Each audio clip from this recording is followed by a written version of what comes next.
Okay, we have 20 people here. It's a great turnout. Great to see everyone. Um, I think we can get started. The recording is going. Dorothy Ann, over to you. Hang on just a second. I better unmute Dorothy Ann. Right, you can hear me now? Yep. Okay, so that voice and handsome face is my friend Tim Covell. He's also my publisher, and he's helping with the technical support for today. And I wanted to say thanks to the Romance Writers of Atlantic Canada because they're providing the Zoom platform, which is also very nice of them, because otherwise it's difficult to get. Right. So many thanks to Zoom and Tim and to all of you for coming. I wanted to start before we start officially. I wanted to start with a land acknowledgement because it's just right before the National Day for Truth and Reconciliation. And so I wanted to be sure to acknowledge that I'm speaking from the ancestral lands of the Anishinaabe and Haudenosaunee peoples. I'm really grateful to be able to share these lands, and I'm deeply appreciative of their beauty. I'm working towards a greater understanding with our Native peoples, and I'm attending programs to learn more about that. And for that, I'm also grateful. So just to start off, we're going to talk a little bit about writing historical fiction, a beginner's view, because I'm just sort of starting out. And we'll talk about my books, one of which is Recycled Virgin, and the other one is Spit and Polish. And we're also coming up to Bib and Tucker, which is the sequel to Spit and Polish. I want to say thank you to the Writers Union of Canada and the Canada Council for the Arts for their support. All right, do you want to change to the next slide there, Tim? So moving on. Why write historical fiction? Well, part of it is because I just love reading it. It's one of my favorite things. I like researching, and that's fun too. But both of those things, I find learning about the past is really much more fascinating when you're reading it in a fiction tale, right? Because there's a truth that comes along with fiction that is harder to get in nonfiction. You're constantly judging to see whether or not the what you're reading is fact. So if you have the story, you can kind of let go of that and actually learn about what's happening in the past. The other reason why I like to write historical fiction is because I'm what my son Peter calls intellectual magpie. I love that term that he came up with. I'm constantly chasing shiny objects and new things to learn about. So you get all these little nuggets of information. It's really hard to use these anywhere unless you want to never, ever be invited back for dinner. So you need some place to store them all. So I store them in the books that I write. And it's an excuse to learn lots about a subject. And also I find writing in the present is really hard because things are moving so quickly. Technology is changing, and to try and keep track of cell phones and the internet and all the rest of that, that's just too much for me. So this picture is from the Atlantic School of Theology. When I was researching for my Recycled Virgin, which is a revisionist history of the Virgin Mary, I went to classes at this school. It's an excellent school. And I took courses in Mariology and in Catholic apologetics, and it was fascinating. So I got to learn a whole lot of stuff from that. So that's another reason why I do historical fiction. So next slide. Yep. So because it's when I came back to Kingston, I've been living all over the place. It struck me as the ideal place to research nursing history. I went to nursing school here, as Marlene knows, and I worked here as a nurse. And my dad had actually spent time in the TB sanatorium here after the war.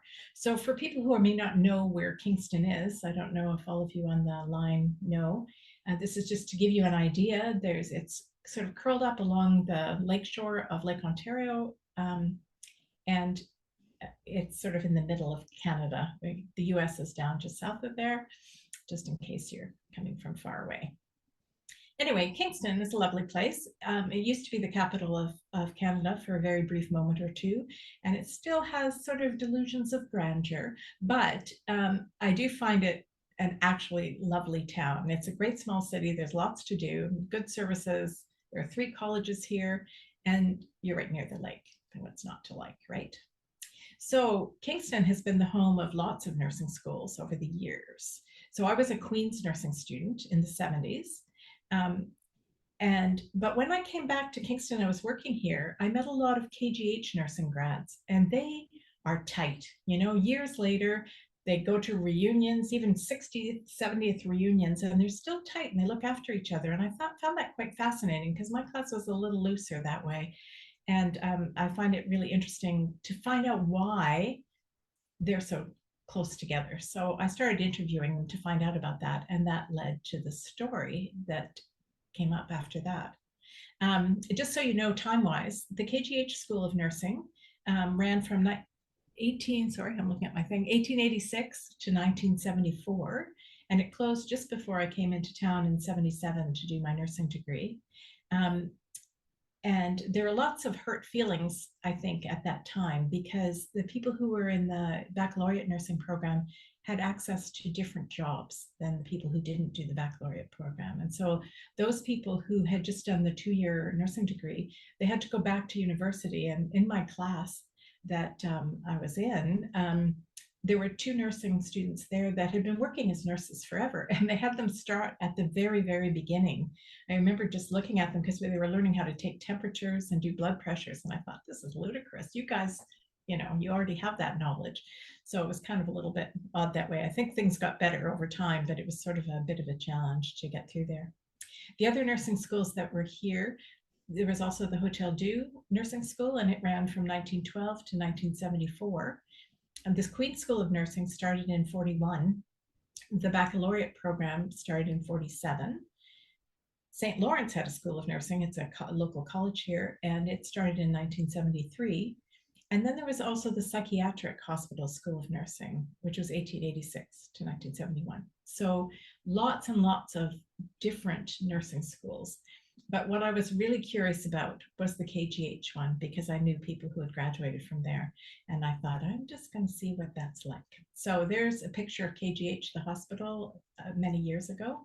And if you want to go to the next slide, Tim. So the main character of my book, Spit and Polish, comes from, next slide, sorry, comes from the beautiful little town of Cloyne, Ontario. And I placed her there because I used to do home visiting there. So I know it fairly well. I also know that it's a beautiful but very long drive from Kingston to Cloyne. And it's, as you say here, it's 106 kilometers from Kingston. It's 181 from Ottawa and 263 from Toronto. And you can see on the map, there's a big open area there that's just sort of wild Canadian Shield wilderness. Wild wilderness. Anyway, at that place, there is also the Bon Echo Provincial Park, and it's gorgeous. You can go there, and they have petroglyphs that show that people have been living in this area for a really long time. Fascinating to see. But Ruth, my nursing student, she just is bored out of her mind, and she wants to live for something other than just the yearly fish derby. She would like to get into some more exciting things. So from that experience of me visiting there, and I grabbed my character and her motivation for escape and my initial location where she was going to go to study. So now I needed more information. Do you want to go to the next slide, Tim?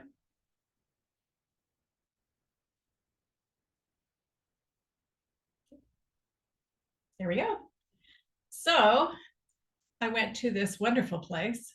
We're really lucky in Kingston because we have access to all sorts of libraries with the universities, and we have the regular libraries, very good. And then we also have this Museum of Healthcare. It's on the far right picture there with the red part of the building, and it's located in what's called the Anne Bailey Building, which is where a nursing residence that KGH nursing students used to stay in. Very confusing because the Anne Bailey Building was actually the building across the street from this one, but it's been razed to the ground, and now they've just shifted the name back to this building that's been around since the nursing school had started. So anyway, it's filled with all sorts of interesting and fun things to look at. I really, really like going in there. Just to orient you to where it is, because it's sort of tucked in off the main drag. It's hard to find sometimes. I show you the orange building in the middle, that's Waldron Towers. That was a nursing residence for KGH students while I was there in Kingston. And I used to really envy them because you can see every window points towards the lake. So you'd always have a view of the lake, which we didn't have in our residence. I was jealous. And then on the far left is the Murney Tower, which was created to protect us from those people down in the south. There was a conflict for a bit. And so it was built some time ago, but it's also a museum. So if you come to Kingston and you want to go to the Museum of Healthcare, which I highly recommend, you can spot for the Murney Tower and then look for the Waldron Towers apartment building. And if you walk down along the far side of the Waldron Towers, you will bump into the red of the Museum of Healthcare. So next slide, Tim. So the museum has one of the largest collections of, this is from their website, of the medical artifacts in Canada. It's got over 40,000 artifacts, from surgical tools, really quite gruesome stuff, to laboratory instruments. And they sort of bring to life the history of medical care throughout those times. Fascinating to go through there. They have open house days, and you can go and they pull all the drawers out, and you can see like the tuberculosis cups and the little metal containers that the cups went into, and all of the different things that were used back in the day. And you can see in these pictures here, this is a partial view of their ongoing collection. If you look on the far left, there's you can see just under where the person with his body parts all showing that poster, that is the setup for electroconvulsive therapy, the initial machinery. There's some more bits of machinery and things next over. And then you can see in the other pictures, there are pictures of different nursing uniforms. And they have all of the nursing uniforms from all of the schools and all of the phases of them. And some of them are first year, some are second. And the cap is very important. I really like this picture on the right because it shows a nurse with a face that would stop a clock. And the two kids that are sitting in the wheelchair are also equally unhappy. It always makes me laugh when I go in there. But the key thing about it, if you look at the website at the top, if you go to that website, you can access almost all of their collection because it's all been digitized. So you can tap into that and you can go and wander down the streets of medical history to look at all the things, all the neat things that they use there, the syringes, the weird bottles and gizmos and gadgets, and the things that they used to make people breathe that were like creosote and other fun things. So you can go and look through all of those. And they also have a lot of books and other references that I tapped into when I was doing my research for that. Next slide. So I had that for access to medical information. And then I thought, well, I need to look up some things about what it was like in Kingston at that time. Part of the research, I was trying to find the building where the TB sanatorium was, and there's like 2 pictures of it in existence because it was mowed to the ground and nobody wanted to keep pictures of it. So I got to thinking, is that actually in existence? Have I hallucinated it? What's going on? Anyway, so I decided I needed to go and look into what had happened in Kingston at that time. And the Kingston Whig Standard was the newspaper at that time. Unfortunately, none of their pages from that time period have been digitized. They're all on microfiche. And for those of you who went to university back in the dawn of time like I did, you might remember the microfiche machines. There's one in the center of the slide there. And you have like a clear, almost like a negative slide that you put through, and it runs through very slowly and jerkily, and you try and get the picture to hold still so you can read what's going on there. And then you get such delightful things as I've put on this slide. So there are things like, remember to listen for the dial tone. We don't remember that that was a thing, that you had to listen for the dial tone. There's a new cancer treatment that was coming out in Montreal. This one on the far left, the situation is well in hand. It shows somebody beating their children, and it's an advertisement for gloves. So there you go. It's important to prioritize what you pay your money for. And then next to the dial tone, there's this column by Dorothy Dix, and I just love her. She's just got the most acid tongue, and she really believes that wives should do what their husbands say, no matter what.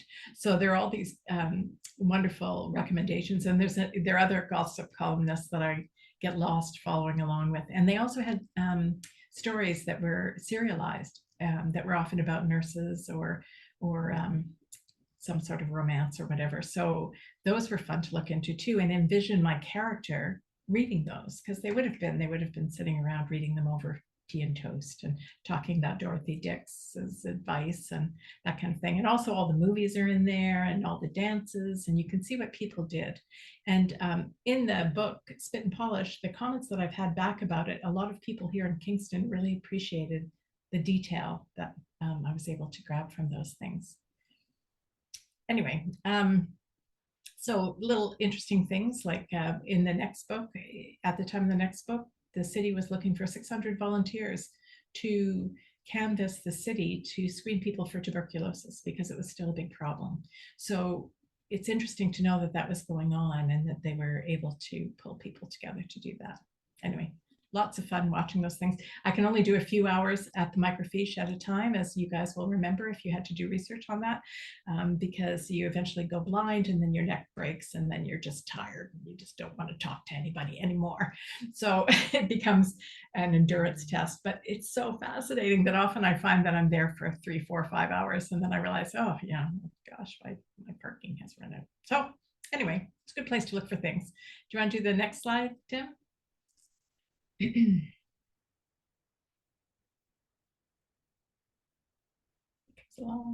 There we go.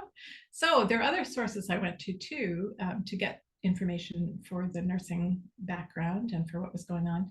So in our library, they have hanging files that have newspaper clippings from the dawn of time that are very carefully put into envelopes that you can pull out and open very carefully.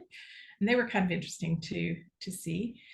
There are archives like library archives and medical archives that you can go into. The university libraries are great places to do research, especially Old Botterill Hall, which any of you who went to nursing school with me will remember doing many years of study there. I also ordered a bunch of old textbooks from Thrift Books. You can go and look on to see what your year is and when you want to order a book from there. So I have many nursing textbooks that refer to how to treat people back in the time before they had antibiotics or they had proper ways to treat people that we know of now. The other thing I did was I did interviews with local people, in this case, nurses from KGH's School of Nursing. And I should give credit to my friend, Sherry Purcell, because the first story in the first chapter of Spit and Polish is one that she told me. And it was so funny and it really grabbed me. So I used it for my character, Ruth. And anyway, she deserves much thanks for starting it off that way. And the other thing I did was I mined my own memories, because if anybody has been through nursing school or any of your university degree, you remember part of what's been going on. And I could remember what it felt like to not know what I was doing and to be expected to look after people when I really didn't know. I didn't have any idea if I was doing things properly. I was slow. People looked at me funny because I didn't seem competent.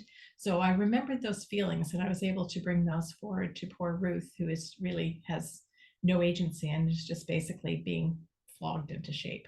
So there are 2 books here that were put out by Kingston General Hospital. Again, the alumni, they work hard.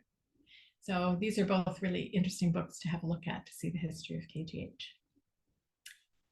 And I should just mention, I should have kept some of my old Queen's things because I didn't. I think about when the KGH nurses graduated, or got their caps or whatever, they got rid of their stockings. They had black stockings to wear and then they shifted to white stockings. So when they got their black stockings, they took them off and tore them up and threw them into the lake.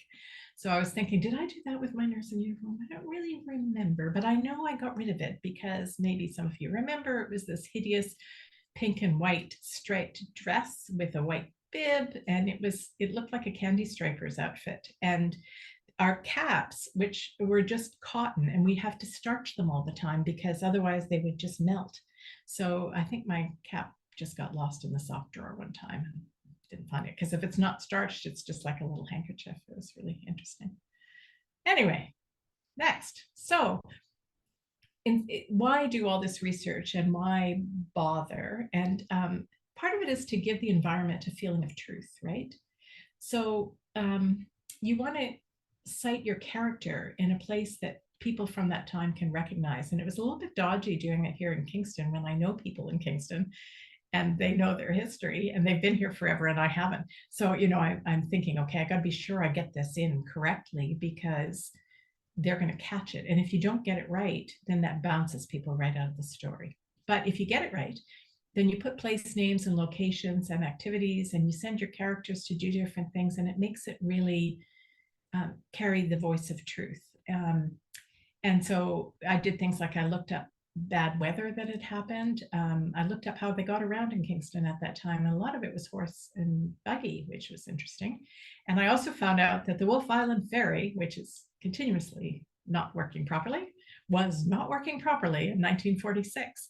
So I think, okay, that's a long time for those poor patient people of Wolf Island to put up with not having adequate transportation. So anyway, so I looked through all of those things, and then one of the problems that I had, of course, is that I might not necessarily get things right. So one of the things I got wrong was about the cuffs on the uniform. And you can see in the picture here, there's like a cuff that attaches to the sleeve of the uniform.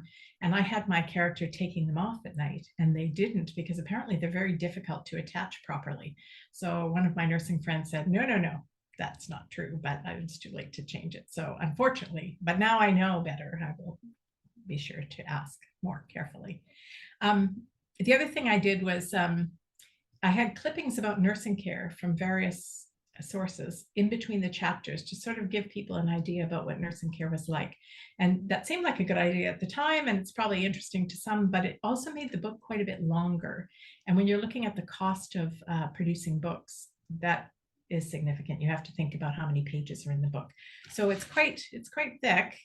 And maybe another time I might not have such long quotations in between, but it was fun looking them up. And a lot of them are from Florence Nightingale, who I felt was appropriate, but still.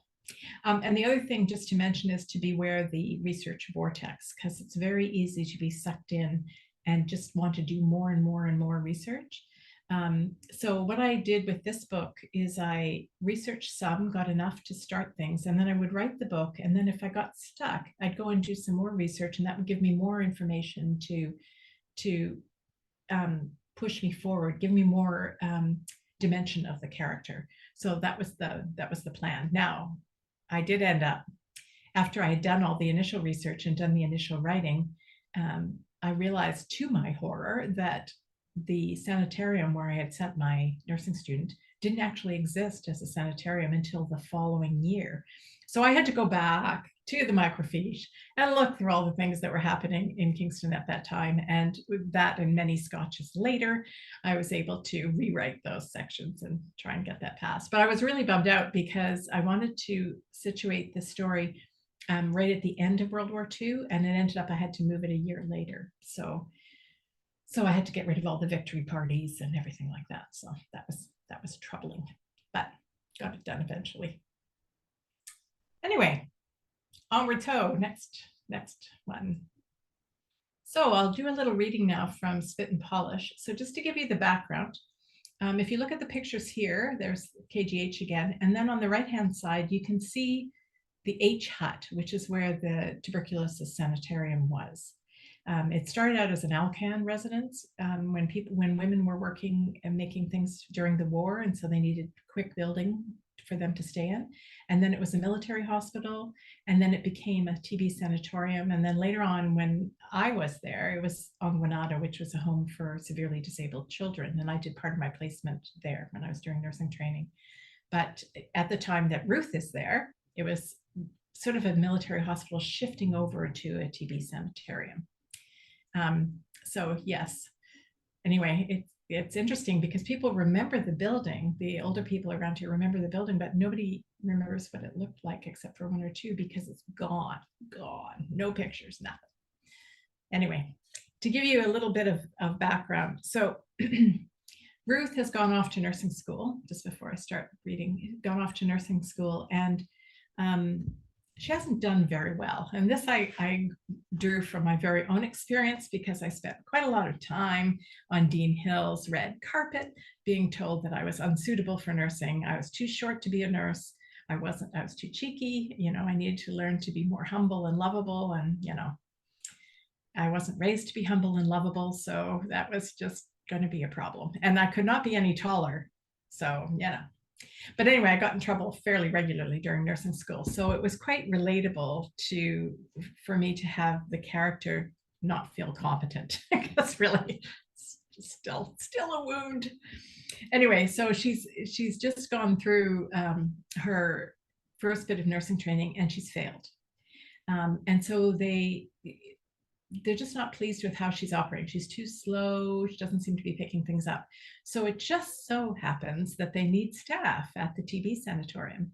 And so they say, well, you could go here and build up your skills. And both Ruth and I think that it was just because they needed bodies over at the sanitarium and she was there and partially trained, and so they could use her. But anyway, the problem is she didn't tell her family that she had gone there. She pretended she was still in nursing school because her father is a little bit of a tough guy and would have pulled her back to Cloyne in an instant. So she's just come off the ward, and one of her friends from the nursing school has run over to where they were living. They lived in the building as well as nursing there. And her friend has run over and has just arrived, and she's said, your father, he's at the nursing school. You need to come now. He's irate. He's looking for you everywhere. So they head out to go and meet up with her dad. It was unseasonably cold, and Ruth shivered as they started out, but she wasn't sure if it was the weather or fear of trying to explain things to her father. She couldn't remember the last time she'd lied to her father. The most recent one that came to mind was when she was in 9th grade, and she'd gone to a friend's house after school so she could skip chores, telling her parents she had to help at the school. Her mother explained later that he'd been worried that she'd gotten lost, but that didn't help with the initial terror. She never dared disobey again. He wasn't an easy man to explain things to. He growled first and blustered, and then, maybe, after a night or two, he'd settle down enough to have a civilized discussion. Ruth didn't have time now for him to ease into understanding. Her thoughts scurried around her head, searching for an explanation he might buy. None came to mind. Clinging to hope, she told herself that perhaps he'd just be glad to see her. She was afraid that wouldn't be his reaction, though. Yell first, care later. But first, she had to get to the residence. Slipping on the damp road, they hustled on. As they sped along the streets, climbing over snow hills, Betty, her friend, said, between gasping breaths, he won't take you home today, will he? You're still working on as a nurse, right? How can he object? Well, remember, even though I'm getting paid, I'm barely able to send anything home. He might tell me it's better if I come home and marry Chuck, and Ruth gulped back a sob. I can't. I just can't. Betty pulled at Ruth's arm. What's this? Is that guy still writing to you? Did he propose and you didn't tell me? Why are you here? Ruth tugged her arm away. I'm not engaged. Chuck keeps saying he wants to get married, but I don't answer. I don't want to just marry and be a pastor's wife like my mother. I'd be no good at it anyway. Betty looked like she wanted to ask more, but at a glance at Ruth's face made her hold back. Despite their fast pace, the walk from Park Street to Union seemed to take forever. Ruth began to cry as they walked along, Betty holding her hand for comfort. A tall, familiar person was standing inside the lobby, waving his arms and shouting at the student nurse in charge of the door. But she lives here. I know she does. I left her here not 2 months ago. Father, Ruth cried, and then stepped back as her father turned his blazing eyes on her. Where were you? What have you been doing? What's all of this about? She says she hasn't seen you. The nursing supervisor appeared in her office doorway, and for once the girls were grateful she was there. She seemed to have a soothing effect on the minister. Come now, Mr. McLean, let's go in and share a cup of tea, and I can explain everything. Miss McLean and Miss O'Donnell, you wait in the kitchen. I'll call for you when it's time. She led the still gesticulating man into her office, and they shut the door. The supervisor poked her head out briefly. Miss McLean, make us a pot of tea, will you? And bring some of those biscuits. She actually winked at Ruth before the door closed again. Ruth and Betty stared at each other in astonishment. They scurried off to the kitchen to gather tea makings. Maybe he'll let you stay. Miss O'Connor always says nice things to the parents. I've heard her. She'll sing your praises. But I'm not one of her students. She doesn't even know me, Ruth moaned. He's going to be so angry. The last time one of us lied to him, well, it was the strap and prayer duties for a month. I even had to dust the underside of the pews. He'll want to drag me home for sure. Is Chuck looking like a better option? Betty teased. Ruth threw a potholder at her. You are no help at all. Don't you have studying to do? I'd better face this alone. Betty frowned. There is a big exam tomorrow. Are you sure you'll be okay? I can stay. Ruth shook her head and Betty made a grateful retreat, waving as she went around the corner. She made the tea and gingerly knocked on the supervisor's door to bring it in. Her father seemed unusually quiet, sitting somewhat chastened in one of the hard steel chairs. That will do, Miss McLean. Please join us, Mrs. Connor said. She poured the tea, adding extra sugar to the Reverend's. For the shock, she said, when he raised a hand. He sat back. So, Miss McLean, I've explained the situation to your father. I've told him also that you are so far an excellent student within your capability, and that you have never caused us any concerns, well, except for your tendency to state your opinions. Miss Connor frowned. I did also tell him of my concern about you being friends with other students caught out after curfew and in the company of several soldiers from the army base. You haven't been out with the girls, have you? Her eyes bored into Ruth's. No, Miss Connor, never. I'm too tired after my duties and studying. Yes, that's another thing, Mr. McLean. Although your daughter has been found unsuitable for the full nursing program, I hear she has continued on her own to study the materials. I feel certain she will be an acceptable student one day soon. What? Unsuitable? How dare you? She's every bit as bright as the other girls. Now, it has nothing to do with intellect. She just needs to grow up a bit. Perhaps life in Cloyne left her somewhat behind the rest of her peers in certain skills. Miss Connor raised her hand to block another explosion from the Reverend. She is doing excellent work in the Veterans Hospital, however. She's just begun, but already her charge nurse speaks highly of her, and we need her there. This puzzled Ruth. She wasn't sure she'd made any impression. She noticed a twitch in Miss O'Connor's mouth. She was lying for her, but why? But isn't that looking after all the military fellows back from the war? Should a young, impressionable girl be exposed to that? Their behavior?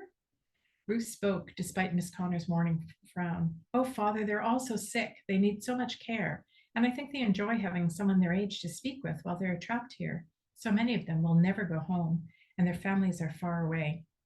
And if you suppose, heaven forbid, that I might want to get romantically involved, well, you've never had to care for a TB patient, obviously. I take as good care as I can, but sometimes even I have to leave the room until I can settle my stomach. That's enough, Miss McLean, said Miss O'Connor sternly. She slapped her hands on her desk and stood. Well, are we all squared away? I really must see to my work, and Miss McLean needs to get back to her work. No, wait, are you telling me she's just doing grunt work that she might just as easily do at home, that she's not learning anything? What about her fees? Can we get a refund? I'm not made of money, you know. Reverend McLean was spluttering in all directions, his outrage making his face bloom red. Ruth felt her stomach tighten. Trust her father to focus on the money. She ducked her head, embarrassed at his display. I'm afraid her fees were already spent on the uniform and books. She'll be able to use them later, perhaps, or can sell them to another student. She's being paid as an aide in the hospital. It's lower pay than she'd get as a nurse, as the skill set isn't so acute. With practice and continued application, she will be able to rejoin the program. Ruth kept her face turned down and gritted her teeth. How much more application would she be expected to do? In any case, it's between you to decide if your daughter stays or returns home. You should be aware, Mr. McLean, that Ruth is doing vital work. We've had so many soldiers come back from the front with tuberculosis. We can't simply abandon them to their fate after what they have done for the country. Many of them don't have suitable homes to recover in, and many are too sick to be without 24-hour care. Anyway, after this, they decide that they're going to go and see the ward. And as they step outside, Ruth's father explodes at Ruth. Sure enough, he turned on her as soon as they stepped out of the door. How dare you lie to me? It's bad enough you have failed at your studies, but to lie about it to me and to your poor mother. I don't have any idea what to say to you, except you'd better be ready to pack up and come home this instant. I knew that once you were away from home, you'd slip into evil ways. So, does she get to stay? Does she get punished? We'll have to wait and see if you read the book. Anyway, so poor Ruth, she has a challenging time throughout the rest of the book. I don't know, there's something about me, because in Recycled Virgin, a lot of bad things happen to Mary too. I must just like throwing bad things at women, but I think it's because I think to myself, women have a tough time. And so it's a way to sort of highlight that. Anyway, I'll just read you a little bit from the start of the sequel. In the next one, if you want to go to the next slide there, Tim. In the next one, the next sequel is going to be called Bib and Tucker, I think. And Ruth has reapplied to nursing school and she's been accepted. And she has come up for her rotation, and they've sent her to the psychiatric hospital to do her rotation. So how will she do there? So in these pictures, just to show you where we are, on the far right, that is what used to be Rockwell, also known as the Ontario Hospital, sorry. And it used to take prisoners who were mentally ill, they'd be sent there. All the mentally ill from all over the area would be sent there. The building itself was copied from some fairly innovative psychiatric buildings down in the States. So the windows are big, there's lots of light, and each of the rooms is made to just have one person in it because they didn't want to pack everybody in. They were afraid that if they made them bigger, they would end up putting 5, 6, 7 people into each room because, of course, as always, there's never any money for mental health care, and there wasn't any then. So if you look at the middle picture, this is the inside drawing room at the residence where the nursing students stayed when they were working at Rockwood. And then on the far right, that's the far left rather, that's Leahurst, which is the building that they stayed in. And I have Ruth's room being that little teeny tiny one up on the 3rd floor. When I was younger, I used to have a 3rd floor bedroom that had a little window just like that. So it just seemed like a good place to put her. So here we go. Ruth McLean wrapped her cloak around herself and shivered. The wind off Lake Ontario was whipping around the building as she stood looking at the scary former Rockwood Asylum, now the renamed Ontario Hospital, OH for short. It positively loomed. It stood tall, built in the gray limestone that seemed to be the building choice for all the municipal buildings in Kingston. The windows were large but barred, and Ruth could see shadows moving behind them. The front door looked huge and solid. Was it locked? She wasn't sure. The whole place gave her the chills. They'd changed the name of the place when the term asylum went out of fashion, but the patients hadn't changed any. They were patients with mental health disorders shipped here from all over Ontario. Like her former patients at the TB sanatorium, there would be mostly long-term residents. Unlike her former patients, they likely weren't as open to fun, or so Ruth suspected. Initially, she was glad that she got moved up in her psych placement. She wanted to get it over with. Psychiatry scared her, especially after seeing her brother Billy dealing with severe depression when he came back from the war. Ruth wasn't sure now if she'd been smart to come at this time. She'd be alone. The other members of her class were doing the rotation in the TB SAN, and the school didn't think Ruth needed more of that after her last year of working there. Another student had gone home to look after a sick mother, so this position had opened up, and the school quickly took advantage of it. The other students at the OH were a mix of girls from KGH, Hotel Dieu, and Queen's University schools of nursing, plus the psychiatric nursing school class that was running the place. None of them knew her, and she was still dressed as a first year, which made her stand out even more. Most of the students on placement there were in their 2nd year, had won their caps already. Ruth wondered if they wore caps in the OH. It seemed, as Jocelyn had told her last year at the SAN, that they'd just be in the way. Sighing, Ruth turned toward Leahurst, her resident for the 6-week placement. It can't be that bad, she told herself. After all, even Betty survived it last year. She squared her shoulders and walked up the limestone stairs to her residence. Oh, there you are, a senior nurse said as soon as she stepped in the door, shutting the cold winters out. Hurry up. I have to go on shift soon. Why are you so late? Ruth found herself scurrying to keep up with the nurse as she raced up the stairs and along the hallway on the 3rd floor. Here you go. I'm sorry, it's the smallest room, but we are all chock-a-block. Bathroom is downstairs and down the hallway. Don't forget to sign up for your time in the showers. It gets quite mad around here, especially on Friday and Saturday nights. My counsel to you is to wait and shower late on those nights after everyone else has gone out. Ruth tried to insert a comment. Didn't get far. Her mouth just opened before the nurse started up again. We have our own laundry here, but some of the girls prefer to stick with the Chinese one downtown. It's up to you. If you are using that laundry, the pickup is twice a week on Tuesday and Fridays. Be sure you have your name sewn on everything or it'll for sure get lost. Now what else? Food? Ruth managed to squeak out. Oh yes. Meals at the hospital, not with the inmates, thank goodness. We have our own cafeteria. It goes in shifts. Most of the time we eat just before we go on or just after we leave. And of course, we have a tiny kitchen here. Sometimes there are snacks on the wards, depending on where you are. Do you know where you are yet? Ruth shook her head. Well, I bet they start you on a locked ward. Most free OH students have already done a lot of time there, so it gives us a bit of a break. Not that you can do much in 6 weeks. Just ask at the front desk when you go in. They'll send you in the right direction. She looked Ruth over critically. Remember, no bobby pins, no earrings, no necklaces or anything they can get a grab of. She looked at her watch. Oh God, I've got to fly. They'll be expecting me in 5 minutes. Lucky we are just across the street. I'm Doris Slonwhite, by the way, 2nd year in the OH set.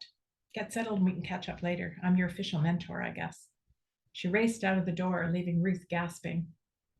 She looked around the room. It was tiny, looking more like a converted closet than a real bedroom. She was on her own, though, which could be good, or lonely. Still, there was a smallish window that let in some light, and if she peered through it, she could see the lake through the trees. They were right by the coastline. The water looked like steel. Ruth started to unpack, not that she had much. Her makeup case was pretty light, mainly filled with wool-eyed bottles, hand cream, and tooth powder. Lipstick was a major no-no, and though she had some squirreled away, she thought it best to leave it at the nursing residence near KGH. No point in stirring things up here, she thought. She was still getting over last year's misadventures. She hung up her uniforms and stockings, sorted out her cuffs and apron. Soon a cap, she thought. She couldn't wait. After unpacking, she sat on her bed and wrote her first note to Mary. She still missed being able to chat with Mary like she had when they were at the sand together. They saw each other every once in a while, but both of their schedules were so busy it made it hard to catch up. They'd resorted to writing notes to each other. Hello, miss. How goes it on Med-Surg? Seen any new things yet? Are there any nice staff? You must be sure to let me know so I can look them up when I get there. I'm just settling into my room here. Got a whirlwind tour by a senior nurse who didn't even tell me her name until she was leaving. Doris Slonwhite. Do you remember her? She seems sensible, but I miss laughing with you. When can we get together for a catch-up? I've got to just run across to the OH to figure out my assignment. We'll pop this in the mail as I go. She sealed the note in an envelope, stuck on a stamp, and as she headed out the door, dropped it in the mail out box. They'd have to get back to sending things inter-hospital mail. Stamps were expensive. She wrapped her cape around herself again and stepped into the wind, pushing against it for the short distance to the hospital entrance. As she crossed the street, she thought she could see people staring at her from the windows. Could she hear voices? Or was that just the wind? Surely not screams. Shaking her head, she told herself to give up all the nonsense. She leaned in and pulled open the big front doors. There you have it. That's the start of the next book. So, next slide, Tim. So we're going to take questions in just a second, but I just want to say thanks to all of you for coming. It's so great to see you all. I'm so glad you came. You can keep in touch with me through my blog, DA's Ephemera and Etceteras. You can look it up just under my name. It'll pop up on Google.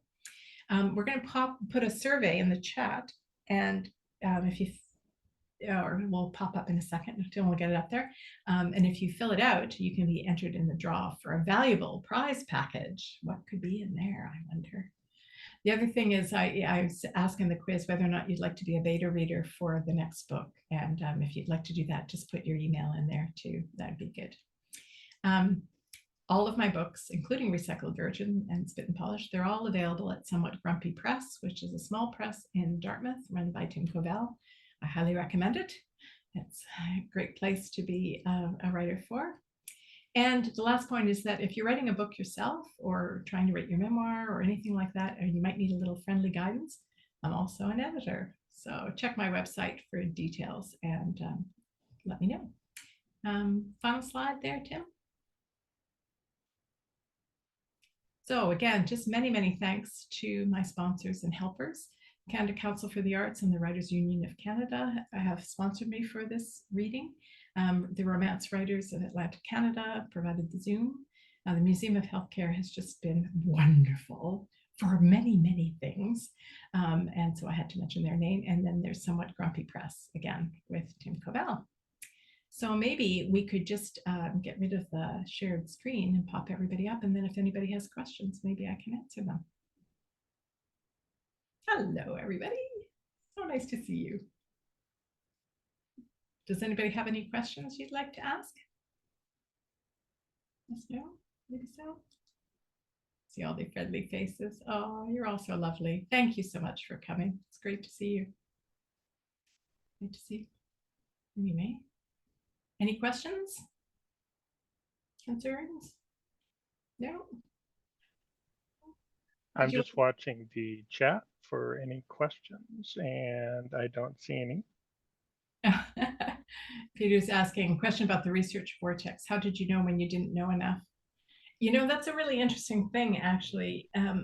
When you are writing something, sometimes you get stopped, right? Like you're writing away and the writing just stops and you hit what's like a wall. And people think of that as being like a writer's block or something like that.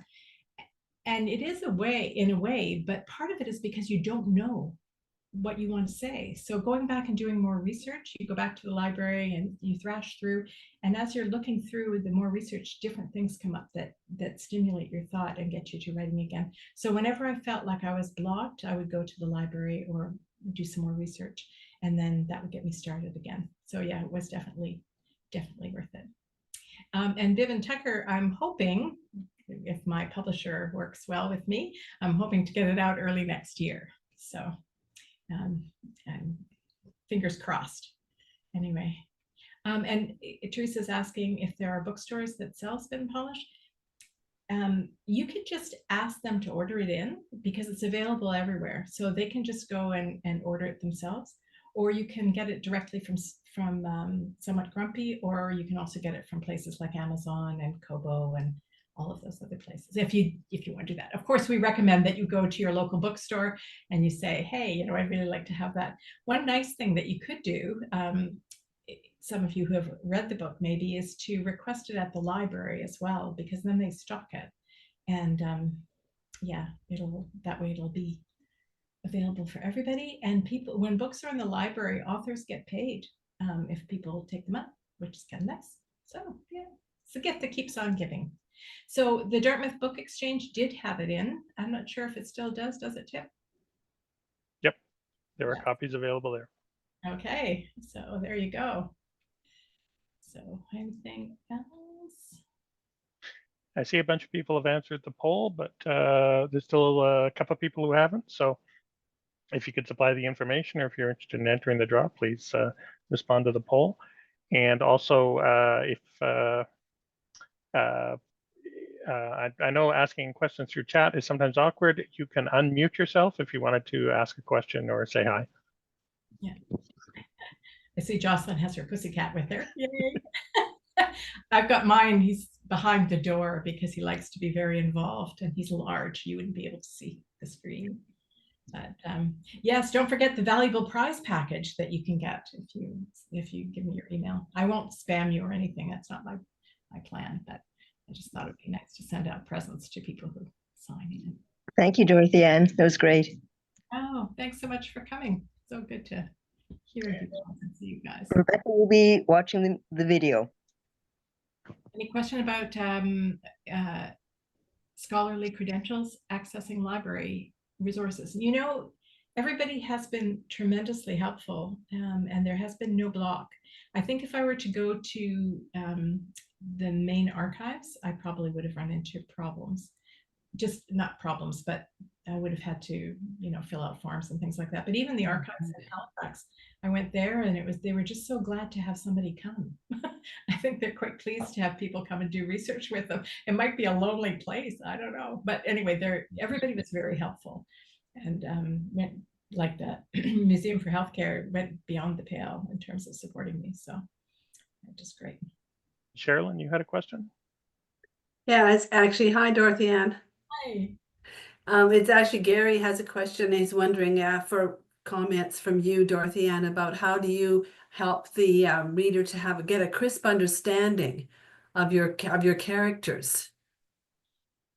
Well, that's one of the things you try to do as a writer. I don't know, those of you who have read the book, did I?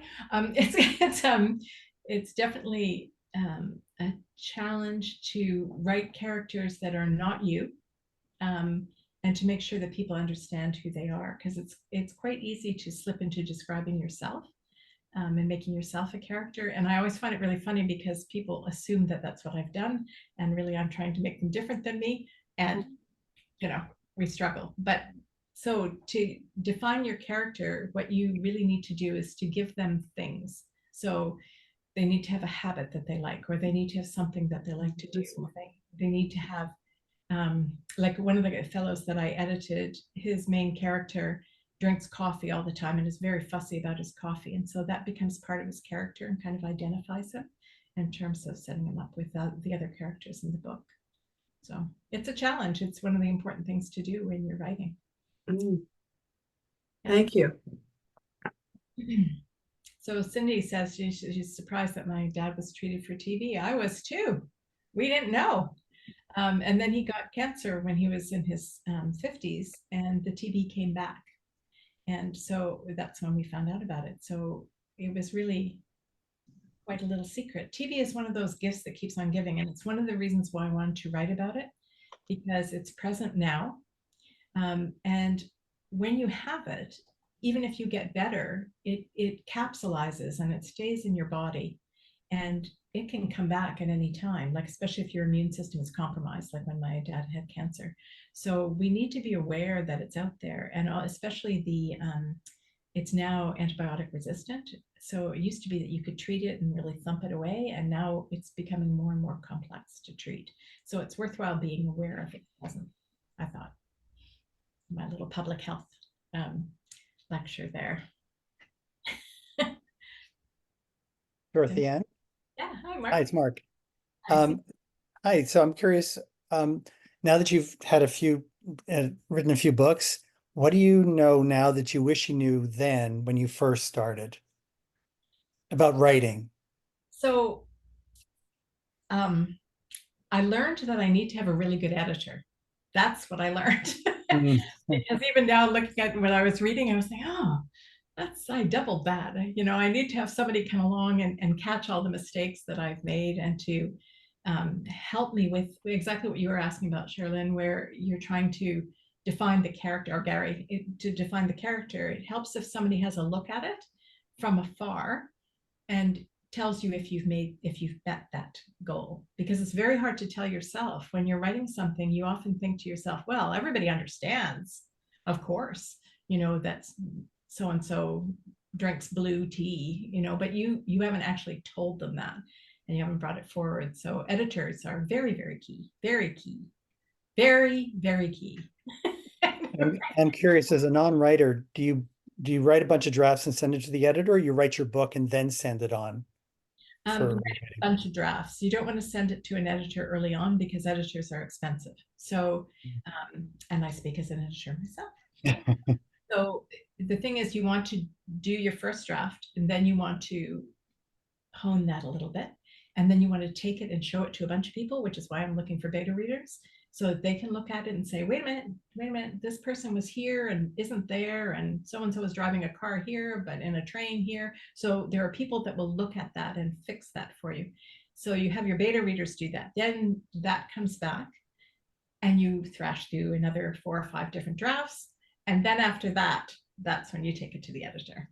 So yeah, it's better to do that, do a lot of work beforehand. I was really lucky with this book, Spit and Polish, because I was part of a writer's group, and I'd read sections every week, and they would give me feedback on that. So I had a whole room full of beta readers, which was good. Very helpful. Thanks. For the question. Yeah. Anything else come up? Did the nursing things, did you get a chance to read it, Marlene? Have you seen the book? Nope. No, I have not, but it's on my list to do. I was just actually wondering, do you sort of plot out where your story's going, like from beginning to end? Do you know at the beginning how it's going to end? I have a rough idea. I used to write most of my books using the 3-day novel format. It's a contest that runs every Labor Day weekend, and you sit down for 3 days and you just blurt out a novel. You get about 60,000 words written, and basically that's the outline for me. Okay. I find if I outline heavily, it sucks all the life out of the writing. So I have a vague idea, and then I run through it quickly to get to the end. And then after that, and then of course, you know, you're working with the characters, and the characters kind of take charge sometimes. So, you know, you might be writing something and thinking, oh, well, she's going to do this. And other writers in the group here will know. Sometimes the character says, no, I'm not doing that. So then it changes the plot of your story, and you have to kind of go with them. And it sounds crazy, but they do actually take charge. Wow. So that's when it's really fun, actually, is when your characters have come so much to life for you that when you are writing them, they just sort of say, no, I don't like peanut butter. No, don't think I like peanut butter, you know, or maybe I want to marry that guy or something like that. So they just kind of take off and do their own thing. Wow. So. I'm anxious to read it, so I will be reading it soon. It's in my pile. There you go. Well, I'm just wondering if any of the nursing memories will come back to you, because you Oh, I'm sure. Hearing what you're saying, I'm thinking, oh, I remember doing that. Yeah, no, I was at KPH. Yeah. I have rather unhappy memories of going there, so they will come up in the discussion. But also, the first book. In the first book, she has no agency because she's just very young. And at that time, as a young woman, you had no agency. Like, you were told to do this, you were told to do that, you went and did all these things. So now she's a little bit older, and she has a little bit more life experience under her belt. So she's going to have more adventures where she's kind of in charge. And there may even be romance interest. There may be, you know, somebody might come to a bad end. So, you know, there's all sorts of stuff coming. Cool. It comes along. But yes, yeah, it's fun. It's a good thing to play with. So, Good stuff. yeah. Okay, I think it's time to close it up. But thanks everyone for coming out. A great turnout. Appreciated the questions. There will be a recording. It'll be posted to YouTube in a few days, and that'll be announced on the Summit Crumbie Press website, and I'm sure on Dorothy Ann's media. So thank you. Final words. It's so good to see you. Oh my gosh, it's so good to see some of your faces, especially those of you I haven't seen in a long time. It's so great. And thanks again to the what am I thinking of here?